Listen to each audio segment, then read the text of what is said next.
Alors c'est pas innocent si avec Mathieu on se retrouve ici à Schildikheim devant le Serpent Vert qui est un des tout premiers supermarchés bio. C'est qu'on va voir avec vous Kevin si vivre développement durable c'est vraiment un truc de riche. Alors vivre développement durable, vivre écolo, c'est en fait quelque chose qui touche toutes les branches de la consommation, tous les postes de dépenses sans exception. C'est vrai que c'est quelque chose qui est encore assez compliqué pour les Français puisque seulement 16% d'entre eux veulent bien dépenser un peu plus pour consommer écolo, donc ça représente vraiment pas grand chose. Alors ça c'est quand même un sondage qui date de 2 ans. Alors moi j'ai quand même été demandé aux Alsaciens eux-mêmes s'ils pensaient qu'être écolo coûte cher et vous allez le voir, la réponse est sans appel.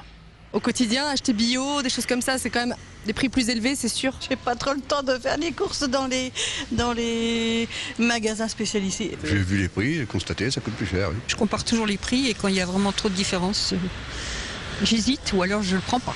Plus cher écolo? Ça dépend, mais je pense pas. N'ayant pas, on va dire, la possibilité de vérifier toute la chaîne, je suis pas convaincu que le surcoût soit vraiment lié au côté purement bio. C'est une arnaque de plus. Je n'étais pas très branchée jusqu'à il y a quelques années, mais je pense que c'est vraiment l'avenir. On commence à se dire pour les petits-enfants, c'est important.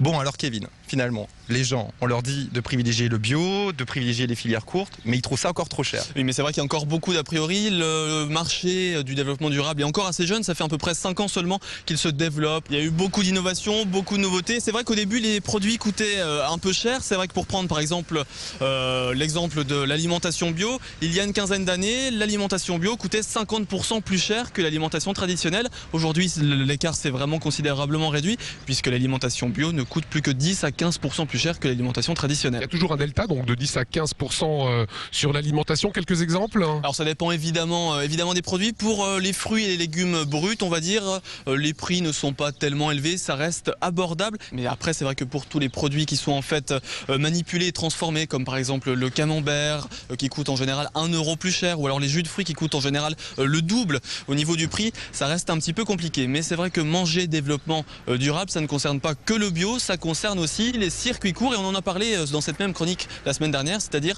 d'acheter directement vos fruits et légumes auprès du producteur local, auprès du producteur alsacien. Et là en revanche, même si c'est pas bio, ça coûte un petit peu moins cher, ça coûte environ 15% moins cher. Et côté déplacement durable? Alors la contrainte quand on se déplace en mode développement durable, en mode écolo, c'est en fait de limiter la pollution. Bilan carbone. Voilà, c'est ça, de limiter les émissions de gaz à effet de serre. Alors on peut faire du vélo, on peut marcher à pied, mais c'est vrai que le mode de transport leader dans ce domaine, c'est le train qui émet en fait 20 fois moins de CO2 que la voiture et qui coûte en fait considérablement moins cher pour une fois. Alors j'ai pris un exemple, celui du trajet Strasbourg-Colmar. Par exemple, quelqu'un qui le fait 5 fois par semaine en aller-retour.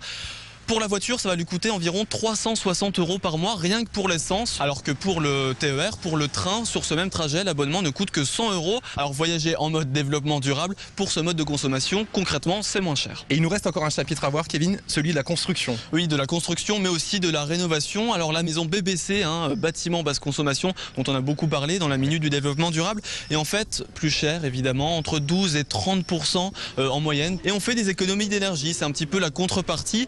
C'est un investissement à long terme, voire à moyen terme, puisque les coûts baissent d'année en année. C'est vrai que pour l'instant, la notion d'effort et d'engagement, même de conviction, est encore importante, mais dans les prochaines années, les prix vont encore se réduire, comme ils l'ont fait pendant les 10 dernières années, et bientôt on ne fera plus aucune différence entre les mots traditionnels et développement durable. Ça sera un mode de vie tout simplement. Voilà.